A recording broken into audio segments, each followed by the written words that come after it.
Hello, ladies and gentlemen, and welcome to this, part 2 of a series I'm calling The Road to Ascendawana, which is about the build-up to the commencement of the Anglo-Zulu War.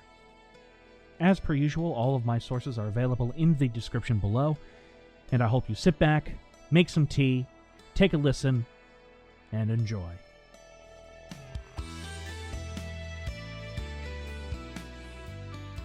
The tensions between the colonies of South Africa and the feared Zulu kingdom are reaching a boiling point, and 3 border incidents will light the powder keg which will explode into an all-out war.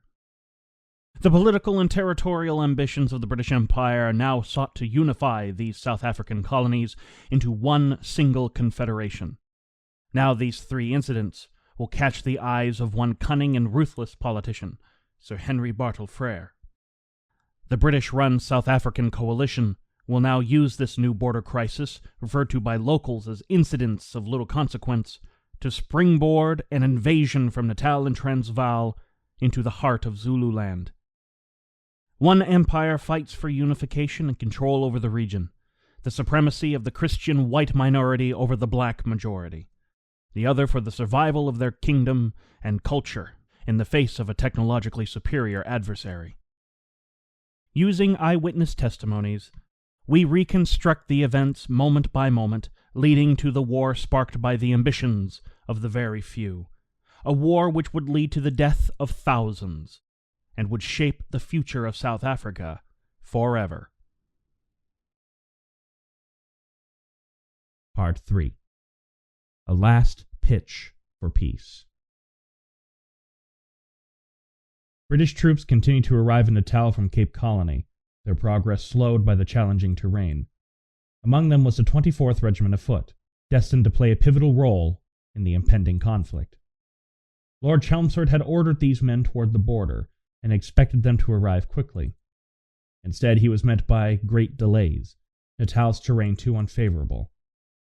One Natal witness wrote the following, quote, "A worse country for marching troops in can scarcely be conceived, and none, save those who followed troops in their march, can form an idea of the difficulties they have to contend with, nor the stubborn firmness with which they face them." Another soldier grumbled in a letter to his family, quote, "I have been marching all over Africa, and have not known what it is to sleep in a bed for this time. My clothes are worn to rags, and I have not a boot on my feet, and God knows when I shall get any." Chelmsford had gathered extensive information about the best locations to ford the Buffalo and Blood Rivers. He currently rode with a small entourage towards Fort Pearson, perched on a knoll overlooking the Blood River. Having heard of the shallow waters, and now seeing them firsthand, he decided this would be an ideal location to launch his invasion. Chelmsford issued a direct order to Henry Bulwer, quote, "Recruit young men who were strong and who could ride and shoot well." Many of these levies would fall under Anthony Durnford's command. All of colonial South Africa braced for the coming war, raising militias, redeploying soldiers from other provinces, and gradually uniting under Lord Chelmsford's command. They ranged from British regulars to volunteers to artillery, local and native cavalry and militias, a hodgepodge of different men and backgrounds. But the army was taking shape. Lower Drift, the Blood River, November 16th, 1878. King Cetshwayo awaited news of what the British would do to Zululand. A messenger approached him, the Zulu king remaining seated. Following custom, the messenger bowed and extended the letter to his king, to which Cetshwayo eagerly took it. For could this be a declaration of war? Had the Boers and British colonials agreed to renegotiate the 1873 borders, the ones confirmed less than a year prior? What did these white men plan for his kingdom? He opened the letter, read it, feeling a mixture of optimism and justified caution. It explained that come December 11th, 1878, a meeting will be held at Lower Drift at Blood River. This meeting aimed to resolve the border question and hopefully avert a war. It was signed by Lieutenant Governor Bulwer himself, something that eased Cetshwayo's tensions. He knew that Bulwer, at least in part, agreed with the Zulus that war was unnecessary. Cetshwayo summoned 3 Ndunas to attend this affair. They'd be responsible for picking the other subordinates to attend with them, and they chose 11 other chieftains. In the meantime, Cetshwayo would continue to prepare for the worst, keeping his 40 to 50,000 man army at the ready to defend their homeland. Pietersmaritzburg, Natal, November 29th, 1878, 2:30 p.m. Captain Shepstone, son of Theophilus Shepstone, of the Natal Mounted Volunteers and Carbineers, ordered his men assembled. The bugles sounded, and soldiers lined up ready for inspection, others mounting their horses and formed up. This drew a considerable crowd, one which admired the well-dressed troops. They mustered, having heard of Lord Chelmsford's imminent arrival. Chelmsford rode through the columns, greeting Shepstone, and the two saluted before Chelmsford expressed his regrets. Despite being the military commander of South Africa, he'd never seen these men before. He then raised his voice, letting it carry to soldier, militia, and civilian alike. He had every confidence that these men would fight valiantly for their just cause in Zululand if war should commence. Chelmsford inspected the men, giving the impression of genuine interest. In truth, his main purpose was waiting for Henry Bartle Frere. The High Commissioner arrived a half-hour after the inspection, and together they rode along the lines of men, looking prim and proper. Captain Shepstone then directed the troops for drill and some maneuvers, dazzling the civilians and impressing Frere. But both he and Chelmsford had seen enough. They rode off to further their schemes. Around this time, Frere and Chelmsford discussed the strategy for invading Zululand. Both men were aware of Parliament's disapproval of the unfolding situation in South Africa and its orders to avoid war entirely. Frere had written to the Secretary of War on October 14th, yet that letter hadn't arrived until November 16th. They'd yet to receive a response, but Frere realized he could exploit the time lag between dispatches. While London might oppose a war, Frere now considered starting one before they could intervene. This, in turn, would force Britain into supporting Frere's actions and the adoption of a South African confederation. Chelmsford's request for reinforcements hadn't been granted to an extent he desired. He wanted to bolster his army to approximately 24,000 men, knowing the Zulus had an army over double that number. But with British guns and artillery, Chelmsford would easily crush his Zulu opponents, or so he thought. Calculating his numbers, Chelmsford discovered he had the following: cavalry, including the Imperial Mounted Infantry, Natal Mounted Police, and the local forces raised throughout the colonies, including the Natal Native Horsemen, numbered at 1,040. Artillery, 260 men. Imperial Infantry, 5,120. Native levies, with their white officers and assigned NCOs, 8,700 men.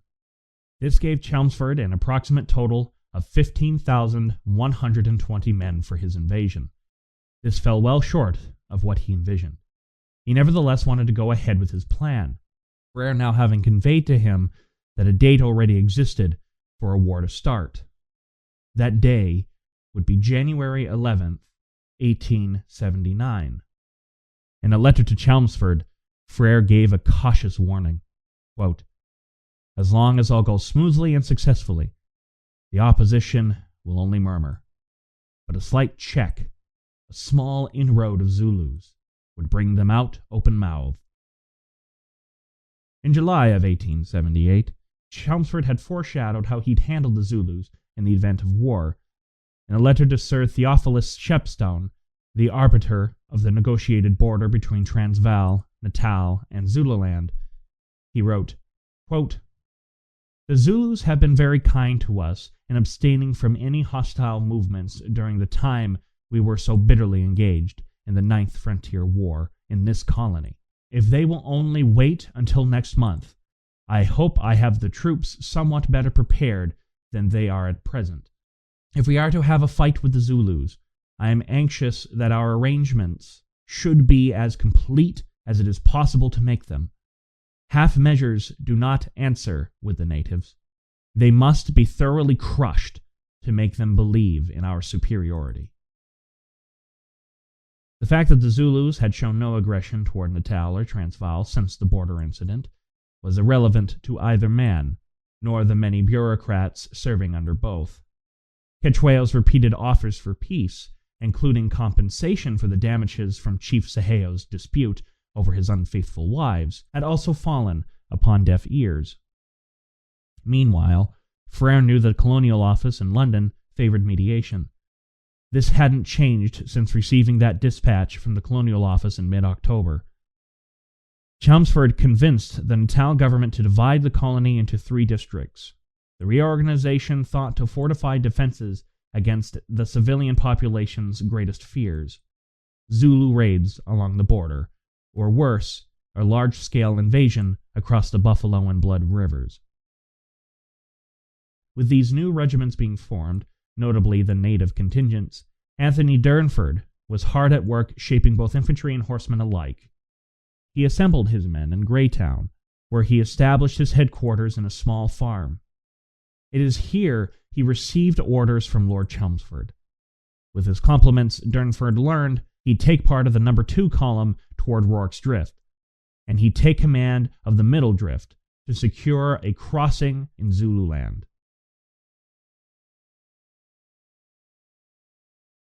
Henry Bartle Frere and Lieutenant Governor Bulwer had a few other meetings discussing the border between Natal and Zululand.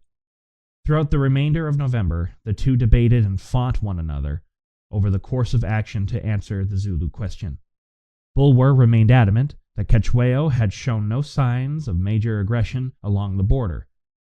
The Boundary Commission, headed by Bulwer, had concluded in July in favor of the Zulu. The border would remain as it is. That didn't play into Frere's plans. It would be tacked on as a conclusion and presented to the Zulus on the agreed date of December 11th.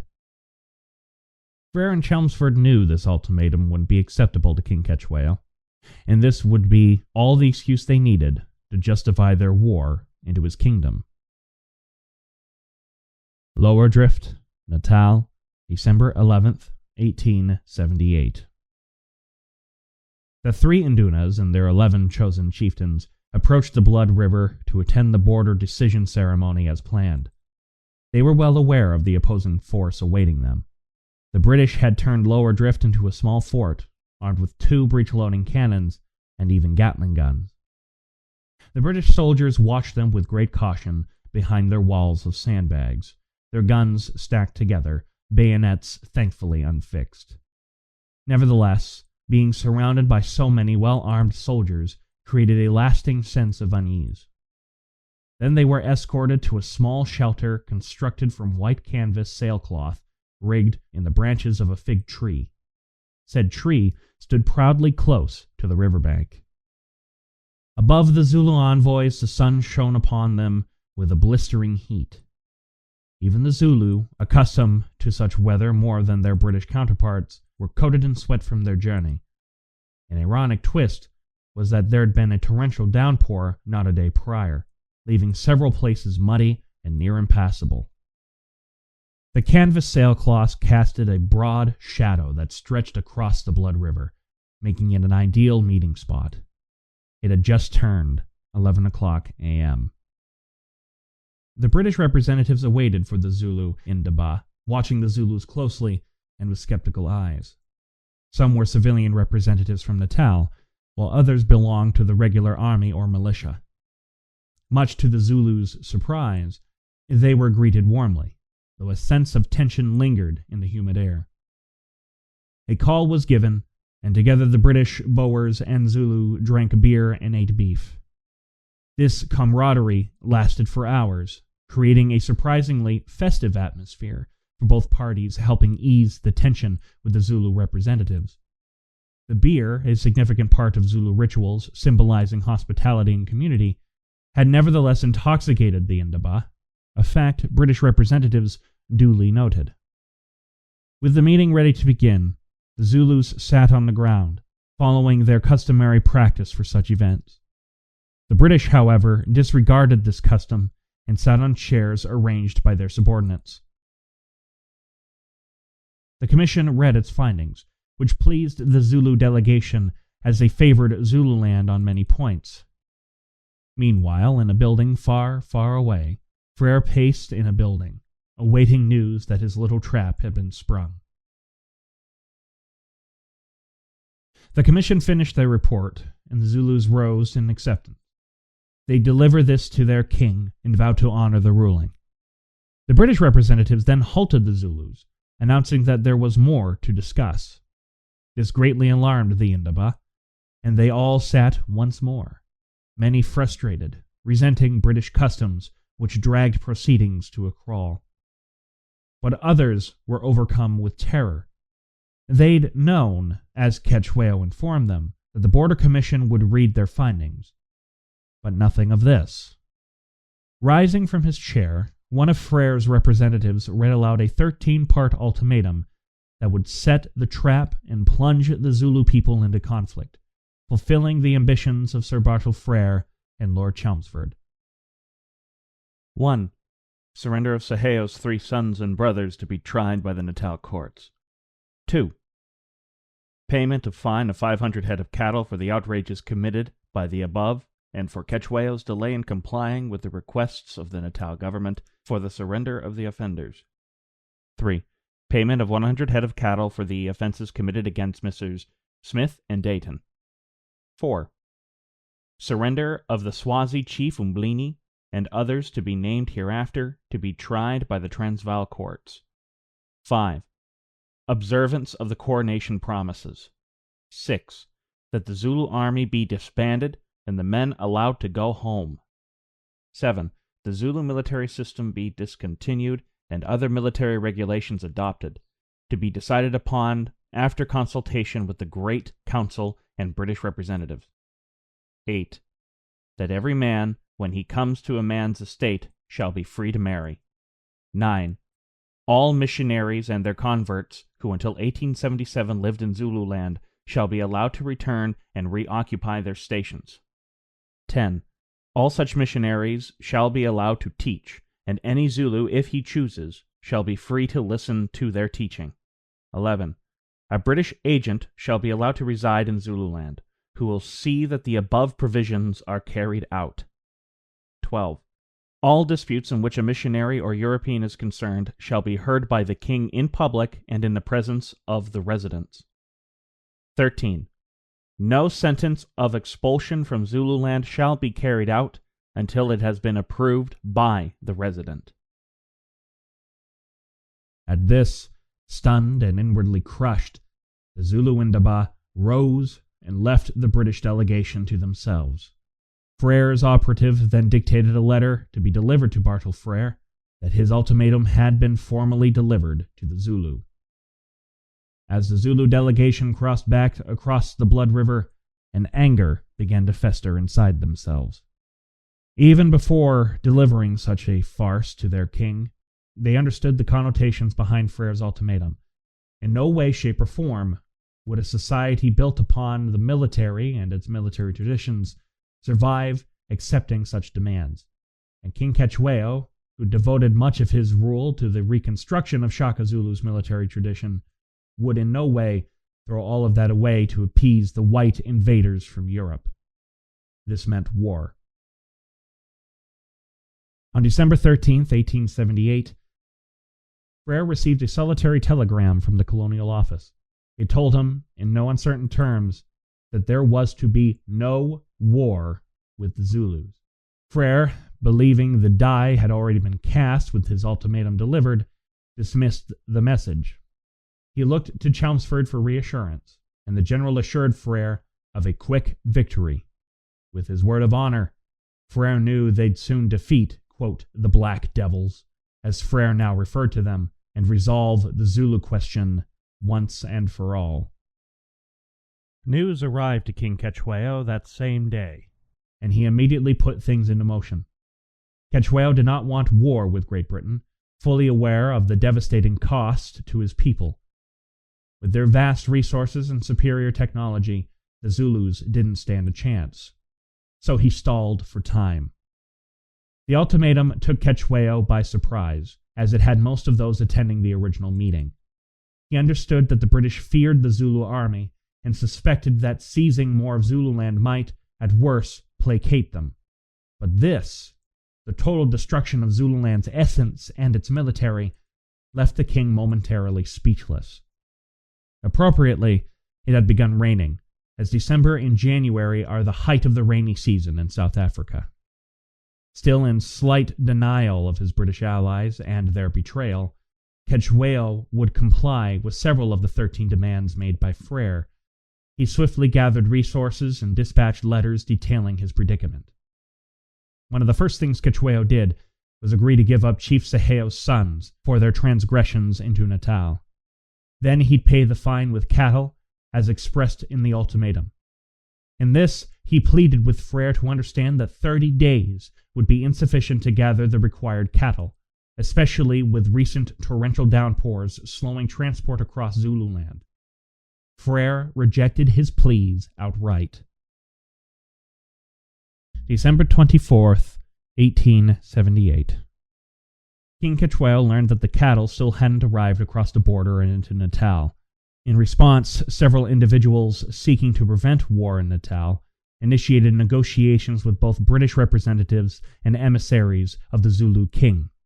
The primary element of these negotiations was time. The amount of cattle demanded to be turned over would greatly harm the populace of Zululand, possibly leading to starvation. But Cetshwayo hadn't a choice. The choice was between a few starving or a total destruction of his kingdom. He also deliberately delayed collecting Chief Seheo's sons. Quote, "Why does the government name days and count them out to him? He cannot get all the cattle together within the days mentioned, as the land is great and he has to seek them," wrote one negotiator to a letter to Frere. Meanwhile, just a day prior, Bartle Frere had written in justification for the war with Cetshwayo, expressing his utmost confidence in victory. Quote, "Cetshwayo is now wholly surrounded by Natal and the Transvaal. The Swazi and the Boers must sooner or later succumb. The only prospect was to stand and fight." But this, to Cetshwayo, revealed Frere's mission all along. Frere had never meant for the Zulu king to meet this ultimatum. Realizing this, he began assembling his army and readying them for an all-out war with the British Empire. Especially now, as the 30 days dwindled, Cetshwayo had to keep his commanders in check. They were justifiably infuriated at Britain's demands, and they wanted blood. Their bloodlust had already been simmering, so Cetshwayo convened these commanders together and expressed a clear order that all were to obey. If the British soldiers entered Zululand across the Buffalo and Blood Rivers, the army was not to attack. The Zulu army was only to act if the British initiated hostilities, at which point they could unleash their full might. Amidst the ongoing rain, his commanders grumbled and moaned, but they would obey. And to err on the side of caution, Cetshwayo had another letter written, prepared, and sent to the Natal government. It informed the British colonists that the Zulu would neither attack soldiers crossing the river nor invade beyond their border. The Zulu army would stay in Zululand. To Cetshwayo, everything felt like a blur. It had all happened so quickly. Only mere months prior, he considered the British his friend.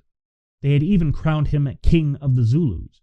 Now they demanded he surrender everything he had built, threatening the destruction of his people's culture. News of Cetshwayo's standing order swiftly reached Lord Chelmsford's desk. It greatly irritated him. He knew the clock was ticking not just for the Zulus, but for an Anglo-Zulu War altogether. Frere's stalling of the British government could not continue indefinitely, and as of now, it was no secret to Chelmsford that the Prime Minister and the Colonial Office in London opposed any sort of war with the Zulu. Once the invasion began, he needed a swift victory. Some officers, like Colonel Durnford, warned of Zulu tenacity, that if the Zulu were to strike, they'd strike hard and quick. Chelmsford dismissed these concerns. In his view, the issue was not whether the Zulus would attack. In fact, he wanted the Zulus to be the aggressors. Instead, he feared that Cetshwayo's orders would lead the Zulu to avoid fighting entirely. And with no fighting, that would mean no victory. Without a victory, how could Frere justify their blatant defiance of London's orders? Thring's Post, December 31st, 1878.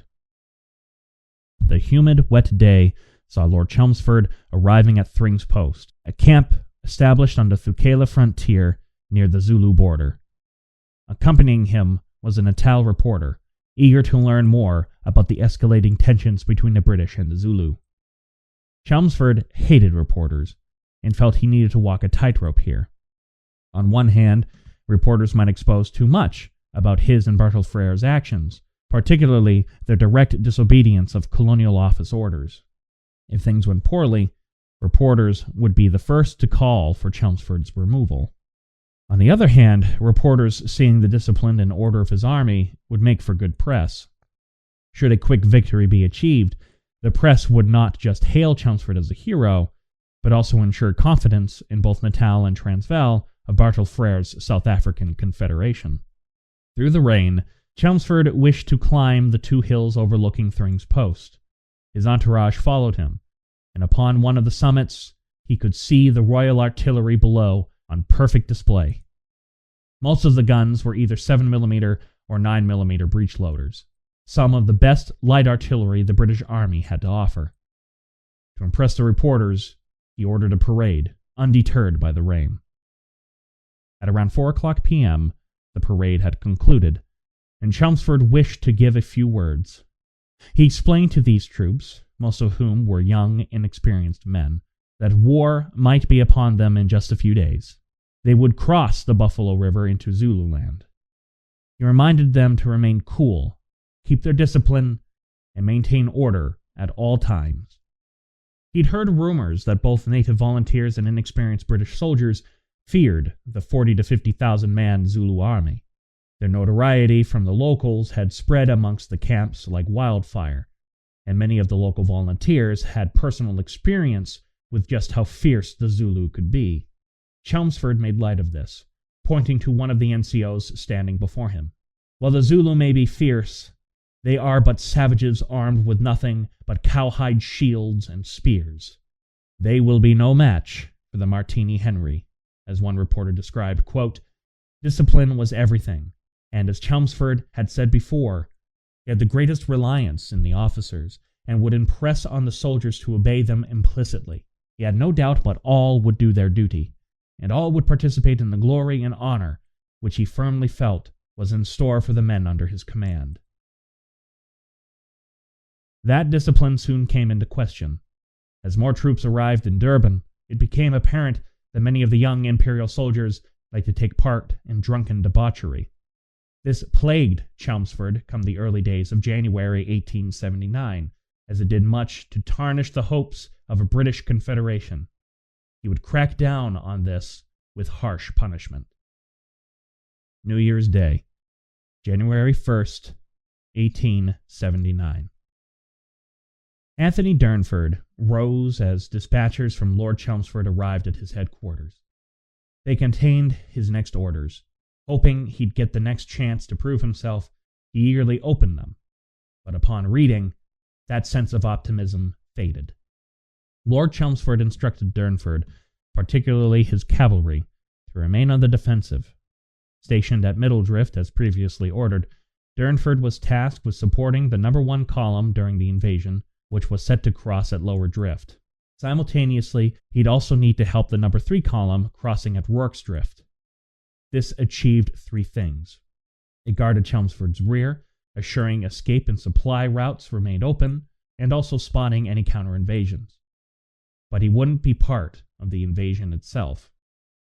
So once again, Durnford felt himself robbed of his chance for glory. Cape Colony, January 4th, 1879. Frere stayed awake throughout the night, aware that to his northwest, Lord Chelmsford was on the verge of launching his invasion. He reflected on the letter delivered to him from the colonial office.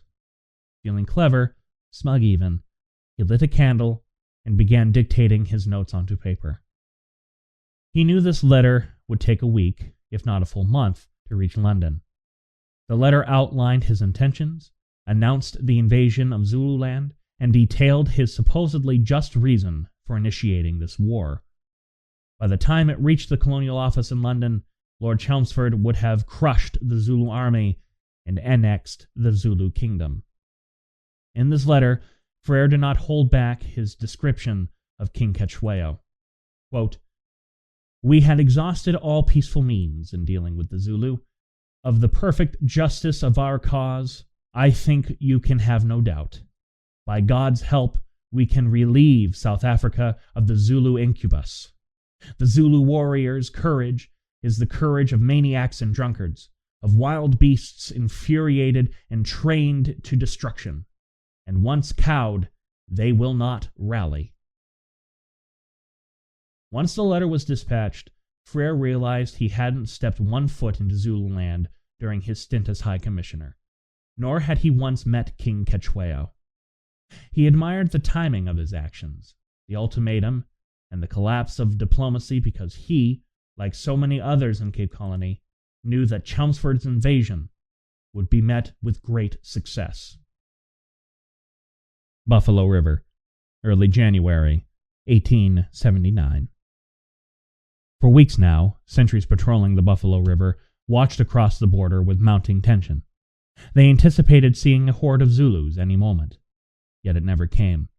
The rolling hills beyond the Zulu border stayed empty, their lush greenery accentuated by recent rainfall. Some climbed hills tall enough to glimpse the Zulu kraals hidden beyond, noting their eerie stillness and emptiness. What the British didn't know was that they'd been abandoned many days ago, at the turn of the new year. Behind the sentries, endless rows of red-coated soldiers marched in column through deep mud, followed by wagon supplies stretching for miles. One regiment, the 24th, discovered itself by Rorke's Drift, a 12-mile journey from where Lord Chelmsford had established his headquarters in Helpmekar. Upon arriving, most of the soldiers began writing to their wives and families. Some were goodbyes, means to ends should they die. But most wrote of the grand adventure awaiting them in Zululand. In the days prior to January 11, 1879, Royal Engineers got to work building bridges across the Buffalo River, one of these men being John Rouse Marriott Chard. Their task at Rorke's Drift was to build these bridges, and to make ferrying across the soldiers into Zululand an easy affair. Surgeon General James Henry Reynolds was also tasked in erecting a hospital here, the march to the Buffalo River leaving many sick with tropical diseases. This site would serve as a launching point for the main invasion force. Among the riders was the newly promoted Brevet Colonel Durnford. He galloped along the Buffalo River with his native horsemen, his left arm still immobilized and held within his uniform, useless. But he'd long grown accustomed to this limitation. A lot had happened since 1873, and he'd been finally given another proper command. This time, it wouldn't just be for a small rebellion, but a full-scale war. Like the centuries before him, Durnford and his cavalry found no opposing Zulu whatsoever, so he reported to Lord Chelmsford just that. One would think this would have a calming effect over the officer corps.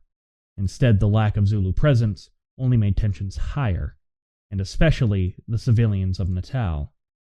Where could the Zulu army be hiding? January 11th was now just a day away, and stretched out for miles were the newly erected camps, with sounds of bands playing their military marches and beating their drums. These men were excited for war. Buffalo River, January 11th, 1879. At the stroke of midnight, engineers and sappers hurried across the Buffalo River under the cover of darkness and prepared the barges that would ferry the British into Zululand. Some cavalry also crossed, many under Colonel Durnford's command, serving as scouts and guards. One thing all these men feared was an ambush by even a small column of Zulu warriors, but the presence of friendly cavalry soothed these tensions. Yet as dawn appeared over Zululand, these feared warriors were nowhere to be seen. Durnford half expected this, knowing these warriors had mastered the arts of silence and patience, for if the Zulu were not ready to attack, they would not attack. He galloped through several small corrals, finding each empty of any and all life. Those that lived here had left in a hurry, not wasting a thing, taking much of the cattle with them. Unbeknownst to him, scores of Zulu spies had infiltrated the British ranks. They watched the invasion with great interest, running, riding, and relaying any and all information about British movements to their king. London, January 13th, 1879. Henry Bartle Frere's letter reached the Colonial Office in London on the morning of January 13th. Secretary of State of the Colonies, Michael Hicks Beach, had expected something from Frere for the past few weeks. He'd awaited anxiously to learn of the developing situation in South Africa, balancing his support for Frere's actions with the cautious stance of Britain's current Prime Minister. Spotting Frere's name, he quickly opened the letter on a dreary London morning. He scanned the contents and found them unsurprising. Then he read the date, January 4th, 1879. Instantly, Beach realized the ultimatum had expired, and as he stood reading Frere's letter, a war had likely already begun, and he had to see the Prime Minister, and fast. Through letters and direct meetings, both Beach and the Prime Minister discussed the unfolding situation. The Prime Minister remained firm in his decision not to fully support the war, while Beach, ever the pragmatist, introduced a concern beyond public war fatigue: budget. There was genuine fear in the cabinet of sinking money and time into this South African adventure, as many saw it. Quote, "Although Frere's policy, especially in the matter of cost, is extremely inconvenient to us at this moment, I am sanguine as to its success, and think we shall be able to, without much difficulty, defend its principles." Beach wanted the South African Confederation, especially if it meant British rule. But he also wanted options, the ability to shut Frere down, or to go ahead. Instead, Frere forced his hand. Like Frere, Beach regarded the Zulu as inferior, dismissing them as merely a horde of savages. He didn't want a war, but he had every confidence that Lord Chelmsford would succeed against the, quote, Black Horde. Beach seemingly played a role in persuading the Prime Minister to adopt a similar stance. Beach's confidence in the British victory was so strong that he reversed his earlier position, so long as no additional troops were needed in South Africa. For the moment, Henry Bartle Frere's position remained secure. First Fruits Ceremony, January 1879. The full moon of January, deeply significant to the Zulus, heralded one of their most important traditions. It marked the beginning of the First Fruits Ceremony, a celebration of the harvest and a prosperous year for the Zulu people. Warriors from across Zululand were required to gather at their barracks in Nodwengu, near King Cetshwayo's residence in Undini. The Zulus danced and sang, crying out with the spirits for a bountiful harvest and the prosperity of their homeland. Renowned for their musicality, the Zulus combined percussion and voices into an awe-inspiring display involving thousands.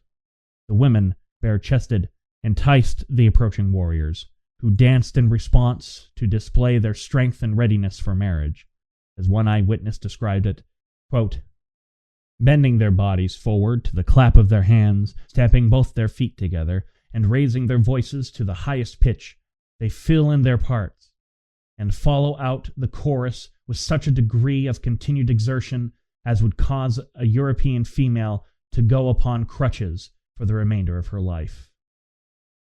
There were many festivities, despite the worries King Cetshwayo held. To those warriors, young and old, the threat of war only brought more jubilation, making this ceremony all the more livelier. Cetshwayo, found some solace in his spies' reports on British and colonial troop movements across the border. He'd already discerned Lord Chelmsford's plan of invasion and begun hatching his own counter. During a meeting with his chieftains, Cetshwayo uncovered deep division among them. Some would hand over Chief Saheo and his sons willingly in exchange for continued Zulu sovereignty. This faction firmly believed that surrendering Saheo, his sons, and the cattle would appease the British. Cetshwayo was tempted, as he did not fully view the British as enemies. However, his loyalty to Chief Saheo and respect for his sons gave him pause. To deliver them to Natal for trial would be like taking some of his own body. That growing frustration had nevertheless shown itself in a letter Cetshwayo had written to the Natal government. Quote, "The English had thrown the bullock skin over my head, while they had been devouring the tidbits of the carcass." Cetshwayo made his decision that day, commanding that a black bull be brought to Nodwengu. He then ordered his warriors to march with him to the sacred burial ground of past Zulu kings. They marched in tandem, led by their king, the black bull being tugged behind him. And when they arrived, the war doctors began calling upon their ancestral spirits. "Follow the army," they called. "Bless the army. Bless the Zulu warriors for the struggle to come. Give their blessing to the commencement of a war the Zulus had never waged before." It was now January 17th, the British invasion well underway. The black bull had been brought forward and let loose. The best and brightest soldiers were then summoned to kill the beast in front of a cheering crowd of their fellow men. Once the bull had been killed, the 40,000 Zulus roared in a thunderous cry. For several days, King Cetshwayo slept and ate with his warriors on the hallowed ground. On the final day, the witch doctors produced a brew that was said to cleanse the Zulu warriors' spirits. One by one, the Zulus drank the potion, which induced vomiting. Any seen faking such an important part of the ritual were beaten severely by the doctors. Finally, the witch doctors brought forth the roasted remains of the killed black bull. They called the troops forward, gathering them in a giant circle. Together, the warriors ate the beast's body and were given a strange elixir of different narcotics and herbs. As the ceremonies were completed, Cetshwayo gathered his commanders one final time. His words were clear. Most notably, he called forward the most venerable warrior, Tishingwayo, an old man.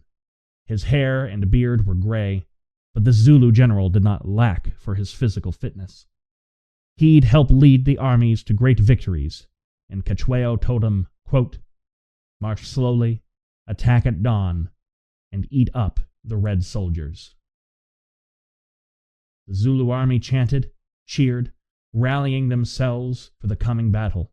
Cetshwayo resolved to direct his army against the nearest threat to Ondini, where reports indicated British invaders were approaching the steep mountain of Isandawana. There, these red soldiers, as he put it, would meet the horns of the buffalo.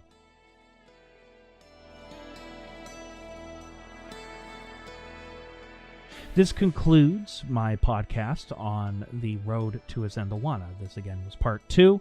A link to part 1 is available in the description below. All resources are also available in the description below. I hope you enjoyed this presentation, and take care.